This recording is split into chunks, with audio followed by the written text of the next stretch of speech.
എപ്പോഴെങ്കിലും നിങ്ങൾ ബ്രഹ്മമുഹൂർത്തത്തിൽ ഉണർന്ന് ചുറ്റുപാടും ഒരു നിരീക്ഷണം നടത്തിയിട്ടുണ്ടോ? ആ സമയത്തിനൊരു പ്രത്യേകതയുണ്ട്.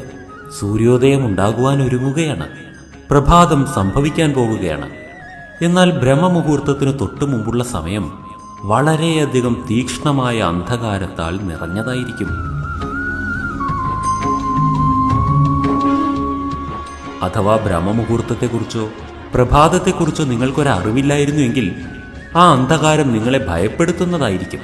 എന്നാൽ ഒരിക്കലും ആ അന്ധകാരം നിങ്ങളുടെ പ്രതീക്ഷയെ നശിപ്പിക്കാറില്ല. എന്തുകൊണ്ടെന്നാൽ നിങ്ങൾക്കറിയാം, ഏതാനും സമയം കഴിയുമ്പോൾ സൂര്യൻ ഉദിക്കുകയും പ്രഭാതം വരികയും ചെയ്യുമെന്ന്.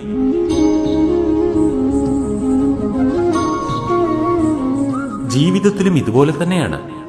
നമ്മുടെ ജീവിതം പ്രതിസന്ധികളിലൂടെ സഞ്ചരിച്ചു കൊണ്ടിരിക്കുമ്പോൾ പ്രതിസന്ധികൾ അവസാനിക്കാറാകുന്ന ഘട്ടമെത്തുമ്പോൾ പ്രതിസന്ധിയുടെ തീക്ഷ്ണത വർദ്ധിക്കുന്നതാണ്.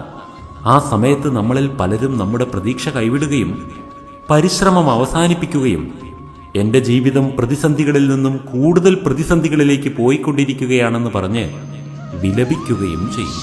എന്നാൽ ജീവിതത്തിൽ ചിലർ മാത്രം ആ പ്രതിസന്ധികളെ തരണം ചെയ്ത് വിജയിക്കുന്നത് എന്തുകൊണ്ടാണെന്നറിയാമോ?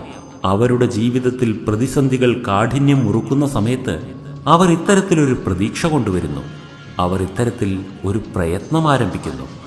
അതായത്, തീക്ഷ്ണമായ അന്ധകാരത്തിനു ശേഷം പ്രഭാതം തീർച്ചയായും ഉണ്ടാകുമെന്ന് അവർ ഉറച്ചു വിശ്വസിക്കുന്നു. ഇത് വളരെ സത്യമായൊരു കാര്യമാണ്. ആർക്കും ജീവിതത്തിൽ പൂർണ്ണമായും അന്ധകാരമോ പൂർണ്ണമായും പ്രകാശമോ ലഭിക്കുന്നതല്ല. രാവും പകലും പോലെ അന്ധകാരവും പ്രകാശവും മാറി മാറി വന്നുകൊണ്ടിരിക്കുന്നതാണ്. അഥവാ നിങ്ങൾ പ്രതിസന്ധിയിൽ നിന്നും തീക്ഷ്ണമായ പ്രതിസന്ധിയിലേക്ക് പ്രയാണം ചെയ്യുകയാണെങ്കിൽ നിങ്ങളുടെ ജീവിതത്തിൽ പ്രഭാതം സംജാതമാവാറായിരിക്കുന്നു എന്ന് പ്രതീക്ഷ കൊണ്ടുവരണം.